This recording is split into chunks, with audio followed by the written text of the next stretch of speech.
Hi all, welcome back to our channel கற்போம் CSC. இன்னைக்கு நம்ம பார்க்க போகிற டாபிக் சூடோ கோட். இதுக்கு முன்னாடி இருக்க வீடியோஸில் நம்ம அல்காரிதம்னா என்னன்னு பார்த்தோம், ஃப்ளோ சார்ட்னா என்னன்னு பார்த்தோம். இப்போதான் நம்ம கொஞ்சம் ஒரு டீப்பரான ஒரு டாபிக் உள்ள இறங்க போகிறோம், சூடோ கோட். அது என்ன சூடோ கோட், நேமே டிஃப்ரெண்ட்டாக இருக்குது அப்படின்னு பார்த்தீங்கன்னா, இந்த வேர்டை நம்ம ரெண்டாக ஸ்பிட் பண்ணிக்கலாம், சூடோ கோட். சூடோனா என்னன்னு கேட்டிங்கன்னா ஃபால்ஸ். ஸோ இதோட மீனிங் ஃபால்ஸ் கோட் அப்படின்னு சொல்லலாம், ஒரு ஃபேக்கா எழுதுற ஒரு கோட் அப்படின்னு சொல்லலாம். சரி, நம்ம எதுக்காக இந்த சூடோ கோட் எழுதுறோம் அப்படின்னு பார்த்தோம்னா, இந்த டெஃபினேஷன் பார்த்தோம்னா உங்களுக்கு புரியும். A pseudocode is defined as a step-by-step description of an algorithm. So நம்ம அல்காரிதமோட டெஃபினேஷன் என்ன பார்த்தோம் அதுக்கு முன்னாடி இருக்க வீடியோஸ்ல, algorithm is a step by step procedure to solve a problem. ஒரு ப்ராப்ளமை சால்வ் பண்றதுக்கான ஸ்டெப் பை ஸ்டெப் ப்ரொசீஜர் தான் அல்காரிதம் அப்படின்னு பார்த்தோம். ஆனா இந்த சூடோ கோட நீங்க பாருங்க, அதே லைன் தான், ஆனா என்ன போட்டிருக்கு, step by step description of an algorithm. So நம்ம ஒரு அல்காரிதம் எழுதிட்டோம் அப்படின்னா அந்த அல்காரிதமை பேஸ் பண்ணி நம்மளால ஒரு சூடோ கோட் எழுத முடியும். அதுதான் நம்ம பார்க்குறோம். Okay, so it uses the structural conversions of a programming language but is intended for human reading rather than machine reading. So இதில் என்ன சொல்ல வரோம் அப்படின்னா, நாம ப்ரோக்ராமிங் லாங்குவேஜ் மாதிரியே எழுதுவோம்.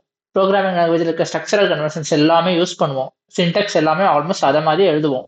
ஆனால் அது ஒரு ப்ரோக்ராமிங் லாங்குவேஜ் கிடையாது, அது ஒரு கோட் கிடையாது. அதனால தான் அதோட நேம் என்னது, சூடோ கோட், ஃபால்ஸ் கோட். கோடு மாதிரியே இருக்கும், ஆனா மெஷினால அதை ரீட் பண்ண முடியாது. நம்ம ஹியூமனோட அண்டர்ஸ்டாண்டிங்காக தான் நம்ம சூடோ கோட் எழுதுறோம். ஸோ அடுத்த பாயிண்ட் போட்டிருக்கேன் பாருங்க, pseudo code is the intermediate state between an idea and it's implementation in a high level language. So நம்ம இதுக்கு முன்னாடி இருக்க வீடியோஸ் நீங்க பாத்தீங்கன்னா தெரிஞ்சிருக்கோம், நம்ம ஸ்டெப் பை ஸ்டெப்பா எழுதுறோம். ஃபர்ஸ்ட் என்ன பண்ணோம், அல்காரிதம் பண்ணோம், ஃப்ளோ சார்ட் பண்ணோம், அதுக்கு பிறகு இப்போ என்ன பண்றோம், சூடோ கோட் பண்றோம், அதுக்கப்புறம் தான் ப்ரோக்ராம் எழுத போறோம். So programming is a high level language. So இதுல என்ன போட்டிருக்கு, ஒரு ஐடியாவுக்கும் அதோட இம்ப்ளிமெண்டேஷனுக்கும் நடுவில் இருக்க இன்டர்மீடியட் ஸ்டேட் தான் சூடோ கோட். ஸோ நம்ம என்ன பண்றோம், ஒரு ப்ராப்ளம் இருக்கு, ஸோ அந்த ப்ராப்ளம்க்கு நம்ம கண்டுபிடிக்கிற சொல்யூஷனை, ஒரு ஐடியாவை நம்ம என்ன பண்றோம், அல்காரிதமா எழுதுறோம். ஸோ அல்காரிதம்க்கு அப்புறம் நம்ம என்ன பண்ண போறோம்னா சூடோ கோட் எழுத போறோம். அந்த சூடோ கோடோட நெக்ஸ்ட் ஸ்டெப் தான் ப்ரோக்ராம். சரி, உங்களுக்கு ஒரு டவுட் வரலாம், okay algorithm pseudo code program போட்டிருக்கு, ஃப்ளோ சார்ட் எங்க, ஃப்ளோ சார்ட் பத்தி நம்ம பார்த்தோமே, ஃப்ளோ சார்ட் எங்க அப்படின்னு ஒரு டவுட் வரலாம். ஓகே, ஸோ ஃப்ளோ சார்ட்டுக்கும் ப்ரோக்ராமுக்கும் சம்மந்தம் இல்லை. Flow chart is a documentation. So நான் அதுக்கு முன்னாடி இருக்க வீடியோல சொல்லியிருப்பேன், இட்ஸ் எ கிராஃபிக்கல் ரெப்ரஸன்டேஷன். அது வந்து நம்ம டாக்குமெண்டேஷன் பர்பஸ்க்காக, யாராவது ஒருத்தவங்க திடீர்னு ஒருத்தவங்க வராங்க, அந்த ப்ராப்ளமை சால்வ் பண்ணணும், அவங்க ஃபர்ஸ்ட்ல இருந்து சால்வ் பண்ணாம அந்த டயக்ராம் பார்த்து அவங்க வந்து இந்த லாஜிக் அண்டர்ஸ்டாண்ட் பண்ணிக்கணும் அப்படின்னு தான் ஃப்ளோ சார்ட்ல வரும். பட் ஆக்சுவலா நம்ம ப்ரோக்ராம்குள்ள போகும்போது நம்ம ரிட்டர்னா என்ன ஸ்டெப்ஸ் எழுதுறோம்னா, ஃபர்ஸ்ட் அல்காரிதம் எழுதுறோம், ஸ்டெப் பை ஸ்டெப் எழுதுறோம், அதுக்கப்புறம் அதை நம்ம வந்து ப்ரோக்ராமிங்க்கு ஏற்ற மாதிரி கொஞ்சம் என்ஹான்ஸ் பண்ணி ஆனா ஹியூமன்ஸ் அண்டர்ஸ்டாண்ட் பண்ற மாதிரி நம்ம சூடோ கோட் எழுதுறோம். ஸோ அதுக்கு பிறகு அந்த சூடோ கோடை பேஸ் பண்ணி தான் நம்ம என்ன பண்ண போறோம், நம்மளோட சி ப்ரோக்ராமை எழுத போறோம். ஓகே, இப்போ நம்ம அல்காரிதமுக்கு சூடோ கோடுக்கு என்ன டிஃபரன்ஸ் அப்படின்னு பார்க்க போறோம். ஸோ ஃபர்ஸ்ட் லைன் உங்களுக்கு நான் சொன்னதுதான், அது வந்து என்ன பண்ண போறோம், ஒரு ப்ராப்ளம்க்கு ஸ்டெப் பை ஸ்டெப் எழுதுறோம். சூடோ கோடுக்கு என்ன பண்றோம், நம்ம அந்த அல்காரிதமே எக்ஸ்பேண்ட் பண்ணி ஸ்டெப் பை ஸ்டெப் எழுதுறோம். ஓகே, புரியுதா? ஒரு ப்ராப்ளமோட சொல்யூஷனை சிம்பிளா எழுதணும்னா அல்காரிதம், ஆனா அல்காரிதமே கொஞ்சம் நம்ம எக்ஸ்பேண்ட் பண்ணி ஒரு கோடு மாதிரி எழுதணும் அப்படின்னா சூடோ கோட். ஓகே, ஸோ அடுத்த பாயிண்ட் பாருங்க, there are no rules, there are certain rules to be followed. So algorithm எழுதும்போது நமக்கு ரூல்ஸ் கிடையாது, நம்ம ஸ்டார்ட் பண்ணுவோம், ஸ்டாப் பண்ணுவோம், நம்ம என்னென்ன ஸ்டெப்ஸ் எழுதுறோமோ அதெல்லாம் நம்ம வந்து நம்மளோட அண்டர்ஸ்டாண்டிங் ஏற்ற மாதிரி நம்ம எழுதிக்கிடுவோம். பட் சூடோ கோடுக்குன்னு ஒரு சர்டன் ரூல்ஸ் இருக்கு, அந்த ரூல்ஸை ஃபாலோ பண்ணி தான் நம்ம சூடோ கோட் எழுதணும். அடுத்ததா, அல்காரிதம்க்கு it uses simple English words, pseudo கோடுக்கு it uses reserved keywords. So கீவேர்ட்ஸ்னா என்ன அப்படின்றதே நம்ம வந்து அடுத்த ஸ்லைட்ஸ்ல நம்ம பார்க்க போறோம். ஸோ அல்காரிதம் வந்து சிம்பிளா நமக்கு தெரிஞ்ச பேசிக் இங்கிலீஷ்ல நம்மளோட பேசிக்கான ஒரு அண்டர்ஸ்டாண்டிங்காக நம்ம எழுதுறோம். பட் சூடோ கோட் அப்படி கிடையாது. நான் ஃபர்ஸ்டே சொன்னேன், சூடோ கோட் என்னது, ஃபால்ஸ் கோட். ஸோ அதுல பாதி கோட் இருக்கும், பாதி இங்கிலீஷ் இருக்கும்.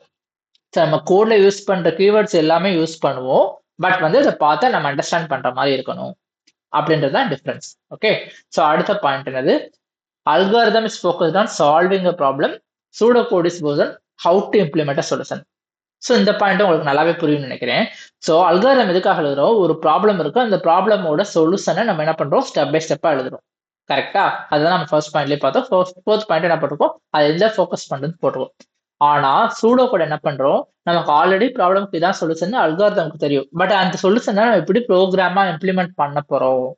ஓகே, நமக்கு சொல்யூஷன் தெரியும், அல்காரிதம்ல நம்ம இங்கிலீஷ் வேர்ட்ஸ்ல பிளெயினா எழுதிருக்கோம். ஆனா அதை எப்படி நம்ம ப்ரோக்ராமிங்ல சொல்யூஷனா இம்ப்ளிமெண்ட் பண்ண போறோம் அப்படின்ற டிஸ்கிரிப்ஷனை நம்ம சூடோ கோட்ல போட போறோம். ஓகேயா, சோ அடுத்தது அல்காரிதம் என்ன பாயிண்ட் போட்டுக்கோம், does not include error handling explicitly. Pseudo கோட்ல can include error checks. So நான் என்ன சொன்னேன், இந்த வீடியோல அகைன் ரிப்பீட் பண்றேன், ஒரு ப்ரோக்ராம் எப்போ கம்ப்ளீட் ஆகும், டெஸ்டிங் அண்ட் ஆப்டிமைசேஷன் பண்ணாதான். ஸோ நம்ம டெஸ்ட் பண்ணும்போது எந்த எரரும் வரல, அந்த ப்ரோக்ராம் கரெக்டான அவுட்புட் கொடுக்குது அப்படின்னா தான் நம்ம ப்ரோக்ராம் கரெக்டான ப்ரோக்ராம் அப்படின்னு அர்த்தம். ஓகே, ஸோ அல்காரிதம்ல நம்ம வந்து ஒருவேளை நம்ம ப்ரோக்ராம்ல தப்பு வந்துச்சுன்னா என்ன பண்ணணும் அப்படின்றத நம்ம மென்ஷன் பண்ண மாட்டோம். ஏன் மென்ஷன் பண்ண மாட்டோம்னா அல்காரிதம்ல நம்ம ப்ரோக்ராமே இருக்காது, ஜஸ்ட் நம்ம டிஸ்கிரிப்ஷன் தான் போடுறோம். ஸோ நம்ம வெறும் டிஸ்கிரிப்ஷன், அதாவது லைக் இந்த ப்ராப்ளம்க்கு என்ன சொல்யூஷன் மட்டும் தான் போடுறோம் அல்காரிதம்ல. அப்படி போடுறப்ப அதுல என்ன எரர் வரும் ஏதாவது நமக்கு தெரியுமா, நமக்கு தெரியவே தெரியாது. ஓகே, ஸோ நம்ம அல்காரிதம்ல எரர் ஹேண்டில் பண்ணல. பட் நம்ம சூடோ கோடா எழுதும் போது அந்த அல்காரிதம்ல எக்ஸ்பேண்ட் பண்ணி டிஸ்கிரைப் பண்ணி கோடு மாதிரியே எழுதும் போது நமக்கு வந்து ஒரு ஐடியா கிடைக்கும், இந்த இடத்துல மேபி எரர் வந்தா நம்ம எப்படி அதை ஹேண்டில் பண்ணணும் அப்படின்னு நமக்கு ஐடியா கிடைக்கும். ஸோ அதுதான் இந்த லாஸ்ட் பாயிண்ட். அல்காரிதம்ல எரர் ஹேண்ட்லிங் இருக்காது, சூடோ கோட்ல எரர் செக்ஸ் இருக்காது. ஸோ இந்த பாயிண்ட் உங்களுக்கு கிளியரா இருக்கும்னு நினைக்கிறேன். ஏன்னா நீங்க அல்காரிதமும் சூடோ கோட் எழுதும் போது கன்ஃபியூஸ் பண்ணிடக்கூடாது. அல்காரிதம் வந்து பிளைன் இங்கிலீஷ்ல ஒரு ப்ராப்ளம்க்கான சொல்யூஷன் எழுதுறோம், சூடோ கோட்ல நம்ம அல்காரிதமை எக்ஸ்பேண்ட் பண்ணி கொஞ்சம் கோடு மாதிரி நம்ம எழுதுறோம். ஓகே, ஸோ அடுத்ததா நான் என்ன சொன்னேன், சூடோ கோட் எழுதுறதுக்கு சர்டன் ரூல்ஸ் இருக்குன்னு சொல்லியிருந்தேன். கரெக்டா, ஸோ அந்த ரூல்ஸை தான் நம்ம பார்க்குறோம் பை ஒன். ஃபர்ஸ்ட் பாயிண்ட் என்னது, right one statement per line. ஒரு லைனுக்கு ஒரு ஸ்டேட்மெண்ட் தான் எழுதுறோம். ஸ்டார்ட் பண்றோமா ஸ்டார்ட் பண்ணி தான் பண்ணணும், இன்புட் வாங்குறோமா இன்புட் பண்ணி தான் பண்ணணும், கம்ப்யூட் பண்றோமா கம்ப்யூட் பண்ணி தான் பண்ணணும், அவுட்புட் எழுதுறோமா அவுட்புட் பண்ணி தான் எழுதணும். ஓகே, ஸோ நம்ம என்ன பண்ணக்கூடாது, நான் இன்புட்டு ஒரு லைன் எழுதிட்டு அது பக்கத்துலேயே வந்து கம்ப்யூட் பண்றேன், அது பக்கத்துலேயே அவுட்புட் எழுதுறேன்னு சொல்லிட்டு ஒரே லைன்ல எல்லாமே எழுதக்கூடாது. ஒரு ஸ்டேட்மெண்ட் ஒரு லைன்ல இருக்கணும், அடுத்த ஸ்டேட்மெண்ட் அடுத்த லைனுக்கு போயிடும். Okay, so second capitalised keywords. So கீவேர்ட்ஸ்னா என்னன்னு சொல்றேன்னு சொல்லியிருந்தேன், அடுத்த ஸ்டைலில் நம்ம பார்க்க போறோம். ஸோ கீவேர்ட்ஸ் எல்லாமே, கீவேர்ட்ஸ்னா சிம்பிளா என்ன சொல்லணும் அப்படின்னா, நம்ம வந்து நம்ம ப்ரோக்ராம்ல யூஸ் பண்றோம்ல அந்த வேர்ட்ஸை வந்து நம்ம பிளைன் இங்கிலீஷோட மிங்கிள் பண்ணி சூடோகோட் எழுதுவோம். ஓகேயா, ஸோ அப்போ நம்ம பார்க்குறப்போ நம்ம ப்ரோக்ராம்ல யூஸ் பண்ற வேர்ட்ஸுக்கும் நம்ம நார்மலா எழுதுற பிளைன் இங்கிலீஷ்க்கும் டிஃபரன்ஸ் தெரியணும். கரெக்டா, ஸோ அந்த டிஃபரன்சியேஷனுக்காக தான் நம்ம என்ன பண்றோம், அந்த ப்ரோக்ராம்ல யூஸ் பண்ற வேர்ட்ஸை கேபிட்டலைஸ்டா சூடோகோட் எழுதுறோம். ஸோ நார்மலான இங்கிலீஷ்ல நம்ம அண்டர்ஸ்டாண்ட் பண்ற இங்கிலீஷை நார்மலா எழுதிட்டு இந்த ப்ரோக்ராம்ல யூஸ் பண்ற கீவேர்ட்ஸை நம்ம என்ன பண்ண போறோம், கேபிட்டல்ல எழுத போறோம். அடுத்ததா use indent to show hierarchy. அது என்ன இண்டென்ட், இண்டென்டேஷன்றது ரொம்ப ரொம்ப இம்பார்ட்டன்ட் ஆனது. நம்ம நிறைய ப்ரோக்ராமிங் லாங்குவேஜ்ல இண்டென்டேஷன் யூஸ் பண்ணுவோம், ப்ராப்பரா இண்டென்ட் பண்ணனா நமக்கு எல்லா ப்ரோக்ராமே எரர் அடிக்கும். ஓகே, ஸோ இண்டென்டேஷன்றது ஒன்றும் இல்லைங்க, இப்போ நம்ம ஒரு பேராகிராஃப் எழுதுறோம். ஓகே, ஸோ ஒரு பேராகிராஃப் நம்ம எப்படி ஸ்டார்ட் பண்ணுவோம், ஸோ ஒரு பேராகிராஃப் எழுதும்போது நம்ம லெஃப்ட் மோஸ்ட்ல இருந்தே ஸ்டார்ட் பண்ணுவோமா, இல்லை கொஞ்சம் கேப் விட்டு சென்டர்ல இருந்து ஸ்டார்ட் பண்ணுவோமா, சென்டர்ல இருந்தாலும் ஸ்டார்ட் பண்ணுவோம். இப்போ 2 பேராகிராஃப் இருக்குன்னா ஃபர்ஸ்ட் பேராகிராஃபோட ஸ்டார்டிங்கும் கொஞ்சம் நடுவில் கேப் விட்டு சென்டர்ல இருந்தா ஸ்டார்ட் பண்ணுவோம், அடுத்த பேராகிராஃப் போகும்போது ஒரு கேப் விட்டு சென்டர்ல இருந்தா ஸ்டார்ட் பண்ணுவோம். ஏன் நம்ம அப்படி பண்றோம், ரீட் பண்ணும்போது இது ஒரு பேராகிராஃப் இது ஒரு பேராகிராஃப் சொல்லிட்டு நமக்கு ஒரு டிஃபரன்சியேஷன் தெரியணும். அதனால என்ன பண்றோம், கொஞ்சம் கேப் விட்டு எழுதுறோம். கரெக்டா, ஸோ அதே இது pseudo code and programming languages ரெண்டுக்குமே பொருந்தும். ஓகேயா, ஸோ நம்ம கோட் எழுதும் போது இந்த இதுக்கு இவ்வளவு ஸ்பேஸ் விடணும் அப்படின்ற ரூல் இருக்கு. ஓகேயா, ஸோ அந்த ரூலை நம்ம சூடோ கோட ஃபாலோ பண்ணணும். ஓகே, இதுதான் யூஸ் இன்டென்டேஷன் அப்படின்னு சொல்றோம். அடுத்ததா என் மல்டிலைன் ஸ்ட்ரக்சர் கிளியர்லி. ஸோ நம்ம மல்டிலைன் ஸ்ட்ரக்சர்ஸ் எல்லாமே ப்ராப்பரா என்ன பண்ணணும், என் பண்ணணும். அடுத்து அவாய்ட் லாங்குவேஜ் ஸ்பெசிபிக் சின்டாக்ஸ். இது ஒரு முக்கியமான பாயிண்ட். என்ன சொல்றோம், இது கொஞ்சம் கன்ஃபியூஷனாகவும் இருக்கும். ஓகேயா, ஏன்னா சூடோ கோட்னா ஃபால்ஸ் கோடுன்னு சொல்றோம், கோட்ல இருக்க மாதிரியே கீவேர்ட்ஸ் யூஸ் பண்ணுன்னு சொல்றோம், இன்டென்டேஷன் பண்ணுன்னு சொல்றோம், ஆனாலும் லாங்குவேஜ் ஸ்பெசிபிக் சின்டாக்ஸ் யூஸ் பண்ணக்கூடாதுன்னு சொல்றீங்க. இது என்ன குழப்பமா இருக்கு அப்படின்ற குழப்பம் நான் படிக்கிற காலத்துல எனக்கும் வந்திருக்கு இந்த பாயிண்ட். ஸோ என்ன சொல்ல வராங்கன்னா, நீங்க இன்டென்ட் பண்ணுங்க, ஸ்பேஸ் விடுங்க, இந்த கீவேர்ட்ஸ்லாம் யூஸ் பண்ணுங்க, ஆனா ரொம்ப சி ப்ரோக்ராம் மாதிரியே சூடோ கோட் எழுதாங்கன்னு சொல்ல வராங்க. ஓகேயா, ஸோ நம்ம இதுல யூஸ் பண்ற பாயிண்ட்ஸ் என்னது, ஸ்பேஸ் விட்டு எழுதணும். ஓகேயா, அடுத்தது நம்ம என்ன பண்ணணும், கீவேர்ட்ஸ் எல்லாம் கேபிட்டலா பண்ணணும், இவ்வளவுதான் பண்ணணும். இது ரெண்டும் தான் கோடு மாதிரி இருக்கும். ரிமைனிங் எல்லாமே நார்மலா நம்ம அண்டர்ஸ்டாண்ட் பண்ற மாதிரி இருக்கணும். ரொம்ப நான் சி ப்ரோக்ராம் எழுத மாதிரி நான் சி ப்ரோக்ராம்ல இருக்க எல்லாத்தையும் காப்பி பண்ணி சூடோ கோட்ல எழுதுவேன் அப்படின்னு எழுதக்கூடாது. அவ்வளவுதான் சொல்ல வராங்க. ஓகே, நீங்க அந்த சூடோ கோட் சாம்பிளா பார்க்கும்போது உங்களுக்கு புரியும். ஓகே, அடுத்த பாயிண்ட், ஏன் அதனால அப்படி சொல்றாங்க, ஏன் லாங்குவேஜ் ஸ்பெசிபிக் சின்டாக்ஸ் யூஸ் பண்ண வேணா சொல்றாங்க அப்படின்னா அடுத்த பாயிண்ட்ல சிம்பிளா போட்டிருக்கு, keep it simple and human readable. So மொத்தமாவே சி ப்ரோக்ராம் மாதிரியே சூடோ கோட் எழுதுனா சூடோ கோட்னு ஒரு பாயிண்ட் எழுதி யூஸே இல்லைல்ல, நம்மளால நமக்கு புரியவே புரியாதுல்ல. நம்ம சூடோ கோட மெயின் பர்பஸ் என்னது, பாதி கோடு மாதிரி இருக்கணும். ஸோ அதை பேஸ் பண்ணி நம்ம சி ப்ரோக்ராம் எழுதும்போது ஈஸியா எழுதணும். அட் த சேம் டைம் ஹியூமனால அண்டர்ஸ்டாண்ட் பண்ற மாதிரி இருக்கணும். ஹியூமன்னா எழுதுற நீங்க மட்டும் இல்ல, நான் அந்த கூட பார்த்தாலும் அண்டர்ஸ்டாண்ட் பண்ற மாதிரி இருக்கணும். ஸோ அதுதான் திரும்ப நம்ம கோத்ரூ பண்ணோமா, ஒரு லைனுக்கு ஒரு ஸ்டேட்மெண்ட் தான் இருக்கணும். நம்ம வந்து கீவேர்ட்ஸ் எல்லாமே கேபிட்டலா எழுதணும், கொஞ்சம் ஸ்பேஸ் விட்டு ஹைரார்கி காட்டணும். அதாவது ஹைரார்கினா இப்போ ஒரு ஒரு சென்டென்ஸ் ஸ்டார்ட் பண்றோம், ஒரு ஸ்டேட்மெண்ட் ஸ்டார்ட் பண்றோம்னா அவ்வளவு ஸ்பேஸ் இருக்குன்னா அவ்வளவு ஸ்பேஸ் விடணும். அடுத்த ஸ்டேட்மெண்ட் வந்து அதுக்கு உள்ள வருதுன்னா இவ்வளவு ஸ்பேஸ் விடணும் அப்படின்னு லாஜிக் இருக்கும். நம்ம அடுத்த ஸ்லைட்ல சூடோ கோட் பார்க்கும்போது நமக்கு புரியும். ஸோ அடுத்ததான் என்ன பண்ணணும், மல்டிலைன் ஸ்ட்ரக்சரை ப்ராப்பரா என் பண்ணணும். ரொம்ப சி ப்ரோக்ராம் மாதிரியே நம்ம எழுதக்கூடாது. அடுத்ததா ஹியூமன்ஸ் அண்டர்ஸ்டாண்ட் பண்ற மாதிரி எழுதணும். ஸோ கீவேர்ட்ஸ் சொன்னோம்ல, ஸோ இதெல்லாம் காமன் கீவேர்ட்ஸ் நம்ம யூஸ் பண்ணுவோம் சூடோ கோட்ல அப்படின்னு பார்த்தீங்கன்னா, இந்த கீவேர்ட்ஸ் நீங்க நோட் பண்ணிக்கோங்க. நம்ம 90% மோஸ்ட்லி இந்த கீவேர்ட்ஸ் தான் யூஸ் பண்ணுவோம். இது தவிர வேற எந்த கீவேர்ட்ஸும் நம்ம வந்து நம்மளோட நம்மளோட இந்த டாபிக்ல ஐ மீன் இந்த சப்ஜெக்ட்ல இதை தவிர வேற எந்த கீவேர்ட்ஸும் நம்ம யூஸ் பண்ண மாட்டோம். இந்த கீவேர்ட்ஸ்லாம் தான் நம்ம 99% யூஸ் பண்ணுவோம். ஸோ நீங்க ஞாபகம் வச்சுக்கோங்க. ஃபர்ஸ்ட் கீவேர்ட் அது என்ன, 2 ஸ்லாஷ் போட்டிருக்கேன். ஆல்பபெட்ல எதுவுமே இல்லாம சும்மா 2 ஸ்லாஷ் போட்டிருக்கேன். ஸோ அதோட டிஸ்கிரிப்ஷன் பாருங்க, use to represent a comment. அது என்ன கமெண்ட் அப்படின்னு உங்களுக்கு வரும்.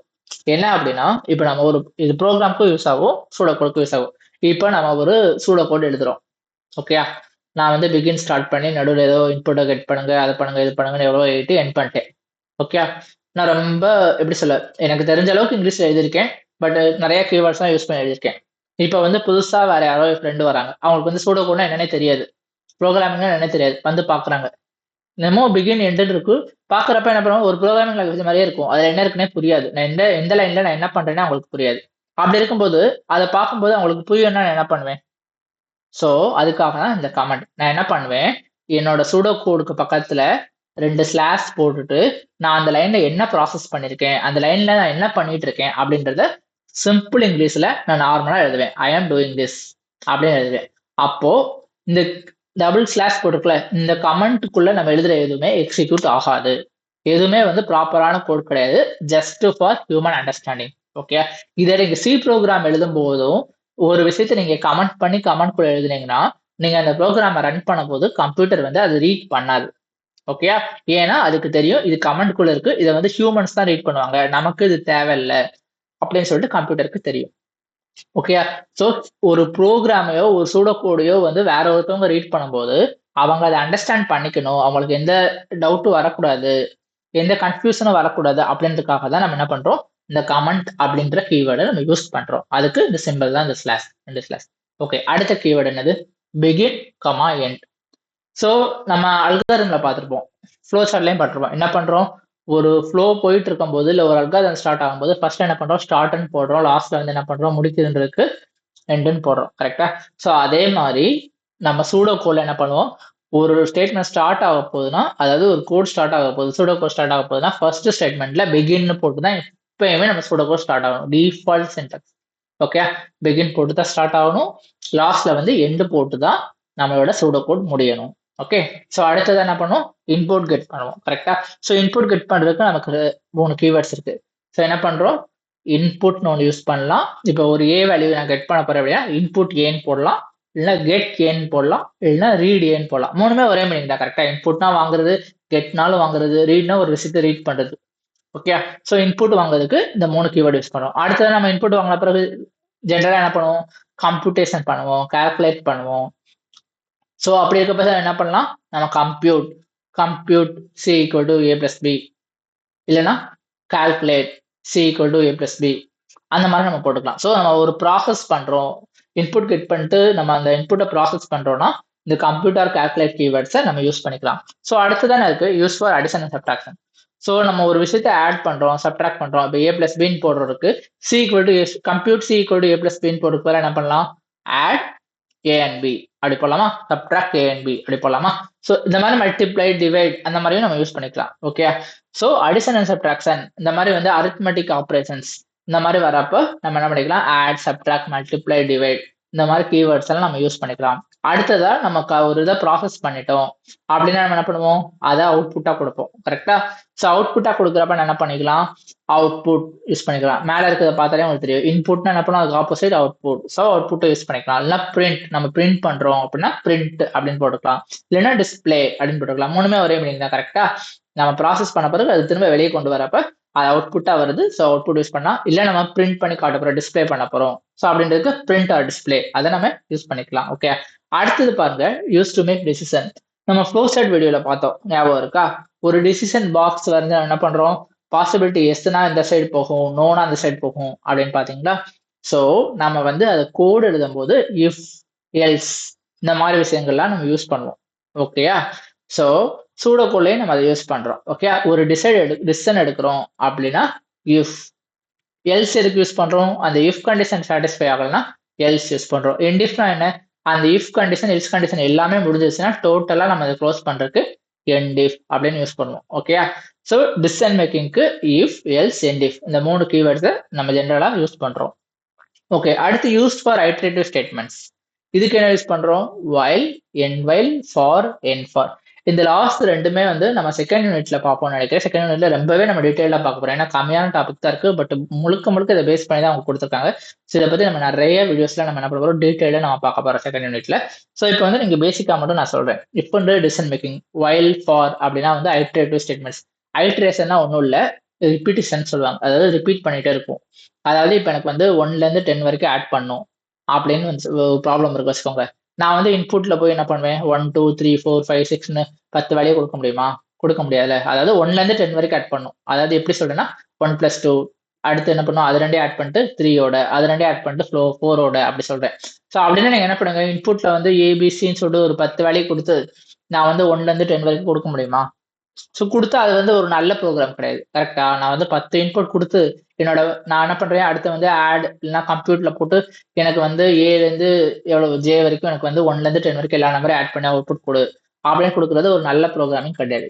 ஸோ அப்படி இருக்க பட்சத்துல இந்த வைல், ஃபார் அதெல்லாம் யூஸ் பண்ணுவாங்க. அப்ப என்ன பண்ணுவாங்கன்னா, ஜஸ்ட் ஒரு வேரியபிள் எடுத்து ஒரு வேரியபிள்ல 1ன்னு குடுத்துட்டு ஃபார் லூப்ப ஸ்டார்ட் பண்ணி விடுவாங்க. அதாவது என்ன சொல்றேன்னா, ஃபார் a = 1 அப்படின்னு போட்டுட்டு கீழே என்ன பண்ணுவாங்கன்னா, ஒரு வேரியபிள் அசைன் பண்ணிட்டு அந்த வேரியபிளுக்கு ஃபர்ஸ்ட் வந்து என்ன பண்ணுவாங்கன்னா 0வோட ஆட் பண்ணுவாங்க. ஆட் பண்ணிட்டு கீழே ஒரு இன்கிரிமெண்ட் பண்ணுவாங்க. என்ன பண்ணுவாங்கன்னா a = a+1 அப்படின்னு பண்ணுவாங்க. அப்படி இருக்கும்போது என்ன ஆகும், ஏவோட விலை ஆட்டோமேட்டிக்கா 2 ஆயிரும். ஸோ அகைன் போய் ஆட் ஆகும், அகைன் போய் ஆட் ஆகும். அப்படியே ப்ளஸ் பண்ணி ஆட் ஆகி லாஸ்ட்ல 10 வரைக்கும் வந்து எல்லாத்தையும் ஆட் பண்ணி ஒரு வேலையை கொடுக்கும். இதுதான் ஐட்ரேட்டிவ் ஸ்டேட்மெண்ட். நான் சொல்லும் போது உங்களுக்கு புரிய சான்சஸ் கம்மி தான். ஏன்னா இது நான் படிக்கும்போது எனக்கே கன்ஃபியூஷனா இருந்துச்சு. பட் இது வந்து நீங்க ரொம்ப கன்ஃபியூஸ் பண்ணிக்கிறாங்க. இந்த டிசிஷன் மேக்கிங்கும் ஐட்ரேட்டிவும் நம்ம ப்ரோக்ராமா படிக்கும்போது நம்ம செகண்ட் யூனிட்ல பார்க்கும்போது ரொம்பவே நமக்கு டீடைல்டா புரியும். ஓகே, அந்த செகண்ட் யூனிட்ல ரொம்பவே டீடைல்டா உங்களுக்கு நான் ப்ரோக்ராம் ரன் பண்ணி உங்களுக்கு எக்ஸ்பிளைன் பண்றேன். அதை வந்து நம்ம செகண்ட் யூனிட்ல பார்க்கலாம். ஸோ ஜஸ்ட் நான் உங்களுக்கு அண்டர்ஸ்டாண்டிங்காக சொன்னேன். I'm sorry if it is confusing for you. But second யூனிட்ல நம்ம டீடைல்டா படிக்கலாம். நம்ம ப்ரோக்ராம் பண்ணி பார்க்கும்போது நமக்கு நல்லாவே புரியும். ஸோ இதுதான் நம்ம இந்த மாதிரி ஐட்ரேட்டிவ் ஸ்டேட்மெண்ட்ஸ் ரிப்பீட்டேஷனா ஒரு விஷயத்தை நம்ம பண்ணணும் அப்படின்னா என்ன பண்றோம், while, end while, for, end for இதெல்லாம் யூஸ் பண்றோம். ஸோ இதெல்லாம் தான் நம்ம யூஸ் பண்ற மேஜர் கீவேர்ட்ஸ். ஸோ அடுத்ததா pseudo code find area of circle. So area of the circle find பண்றதுக்கு நம்ம இதுக்கு முன்னாடி என்ன பண்றோம், ப்ராப்ளம் அனாலிசிஸ் சார்ட் பார்த்தோம், அல்காரிதம் பார்த்தோம், ஃப்ளோ சார்ட் பார்த்தோம். இப்போ நம்ம சூடோ கோட் பார்க்கலாம். ஸோ இதுல பாருங்க, ஃபர்ஸ்ட் லைன் என்ன பண்ணிருக்கேன், பிகின். ஸோ எப்பயுமே சூடோ கோட் என்ன சொன்னேன், பிகின் வச்சு ஸ்டார்ட் பண்ணும், என் வச்சு க்ளோஸ் பண்ண சொன்னேன். ஓகே, அடுத்து என்ன பண்றோம், ரீடர்ஸோட வேல்யூ ரீட் பண்றோம். ஸோ ரீடுன்றது இன்புட் பண்ற ஒரு கீவேர்ட். ஸோ நம்ம ரீட் பண்றோம். ஓகே, இப்போ இந்த பிகின் லைனுக்கும் இந்த ரீட் ரேடியஸ்க்கு இதுக்கு என்ன டிஃபரன்ஸ், நீங்க பாத்தீங்கன்னா தெரியும், நடுவில் ஒரு ஸ்பேஸ் விட்டுருக்கேன். ஸோ இதுதான் என்ன சொன்னேன், இந்த ரூல்ஸ் படிக்கும்போது use indent to show hierarchy சொன்னா. ஸோ ஃபர்ஸ்ட் பாயிண்ட் பாருங்க, ஒன் ஸ்டேட்மெண்ட் பெர் லைன். ஒரு லைனுக்கு நான் ஒரு ஸ்டேட்மெண்ட் தான் எழுதியிருக்கேன். அடுத்தது என்ன பண்ணிருக்கேன், கேபிட்டலைஸ் கீவேர்ட்ஸ். இந்த கீவேர்ட்ஸ் எல்லாமே கேபிட்டலா தான் போட்டிருக்கேன். இன்டென்டேஷன், இந்த ஸ்பேஸ் விட்டுருக்கேன். So begin, end. இந்த பிகின் ஸ்டார்ட் ஆகி எண்டுக்குள்ள வரப்ப எனக்கு வந்து இவ்வளவு ஸ்பேஸ் வேணும். அப்படின்னாதான் எனக்கு என்ன அர்த்தம்னா, இந்த பிகின்குள்ள இதெல்லாம் நடக்குது, இதெல்லாம் நடந்து முடிஞ்ச உடனே முடிஞ்சிருச்சுன்னு அர்த்தம். ஓகேங்களா, அதுதான் இன்டென்டேஷன், இந்த ஸ்பேஸ் விட்டு எழுதுறது. ஓகே, ஸோ என்ன பண்றேன், நான் இன்புட்டை கெட் பண்றேன். அடுத்தது என்ன பண்றேன், ப்ராசஸிங்கான கீவேர்டு என்னது, கம்ப்யூட் இல்ல கால்குலேட். ஸோ கம்ப்யூட் ஏரியா அஸ்ன்றது ஒரு கீவேர்ட் ஓகேங்களா, இதில் நான் மென்ஷன் பண்ணல, அஸ்ன்றது ஒரு கீவேர்ட், ஈக்குவலுக்கு பதிலாக அஸ்ன்னு போடுறோம் ஓகேயா. கம்ப்யூட் ஏரியா 3.14 இன்டூ 3.14 என்னது pi value into radius into radius okay. Compute பண்ணிட்டோம். கம்ப்யூட் பண்ண பிறகு என்ன பண்ண போகிறோம், இந்த ஏரியாவை நம்ம என்ன பண்ண போகிறோம், அவுட்புட்டாக கொடுக்க போகிறோம். ஸோ இதில் அவுட்புட் ஏரியான்னு கொடுக்கலாம், இல்லை டிஸ்பிளே ஏரியான்னு கொடுக்கலாம், இல்லை பிரிண்ட் ஏரியான்னு கொடுக்கலாம். ஸோ நம்ம இதோட நம்ம வேலையை முடிஞ்சா நம்மளோட ஒர்க் என்னதுல area of the circle find பண்ணணும். இன்புட் வாங்கிட்டோம், கம்ப்யூட் பண்ணிட்டோம், அதை டிஸ்பிளே பண்ணிட்டோம், நம்மளோட ப்ரோக்ராம் இதோட முடிஞ்சிச்சா. ஸோ என்ன பண்ணிக்கலாம், இதை க்ளோஸ் பண்ணிக்கலாம், எண்ட் பண்ணிக்கலாம். அப்போ எண்ட் பண்ணும்போது என்ன பண்ணும், பிகின் என்ன பண்ணியிருக்கோம், இங்கே ஸ்டார்ட் பண்ணியிருக்கோம், அப்போ எண்டு வந்து இங்கே பண்ணக்கூடாது. இதெல்லாம் இந்த கம்ப்யூட்டேஷன்ஸ் ப்ராசஸ் எல்லாமே நடக்கிறது தான் இந்த பிகின் கூட நடக்குது. ஸோ ஸ்பேஸ் விட்டோம், நம்மளோட ஒர்க் முடிஞ்சிச்சு, அதனால எண்டுன்னு சொல்லிட்டு எண்ட் பண்ணிட்டோம். ஹோப் உங்களை எல்லாத்துக்கும் சூடோகோட்னா என்னென்ன இந்த பேசிக்ஸ் புரிஞ்சிருக்கும்னு நினைக்கிறேன். நான் போகிற வீடியோஸில் நம்ம ஒரு 5-10 ப்ராப்ளம்ஸ்க்கு வந்து நம்ம என்ன பண்ண போகிறோம்னா அல்காரிதம், ஃப்ளோ சார்ட், சூடோகோட் எல்லாமே பார்க்க போகிறோம். இது வந்து நான் ஃபர்ஸ்ட் யூனிட்ல வந்து லாஸ்ட்டாக வந்து நான் வந்து இந்த வீடியோ அப்லோட் பண்ணுறேன். இதுக்கப்புறம் நம்ம ப்ரோக்ராம் ஸ்ட்ரக்சர் அந்த மாதிரி வந்து சி ப்ரோக்ராமில் டீப்பாக நம்ம வந்து லேர்ன் பண்ண போகிறோம். ஸோ இதில் ப்ராக்டிக்கலில் என்ன சொல்லியிருக்காங்க, ஒரு 3 ப்ராப்ளம்ஸ், மினிமம் 3 ப்ராப்ளம்ஸ்க்கு algorithm, flow chart, pseudocode, program analysis chart இதெல்லாம் பண்ணணும்னு சொல்லியிருக்காங்க. ஸோ அது வந்து உங்களுக்கு நாங்கள் பெட்டராக அண்டர்ஸ்டாண்ட் பண்ணுறதுக்காக ஒரு சிம்பிளான ப்ராப்ளம்ஸ்லேருந்து கொஞ்சம் டீப்பான ஹார்டான ப்ராப்ளம்ஸ் வரைக்கும் நான் வந்து algorithm, flow chart, pseudocode, problem analysis chart எல்லாமே வச்சு நான் ஒரு வீடியோ அப்லோட் பண்ணுறேன். பட் அது ப்ராக்டிக்கல் அப்படின்றனால நான் வந்து இந்த யூனிட்ல லாஸ்ட்டாக வந்து அப்லோட் பண்ணுறேன். ஸோ தேங்க்யூ ஆல் ஃபார் வாட்சிங் திஸ் வீடியோ.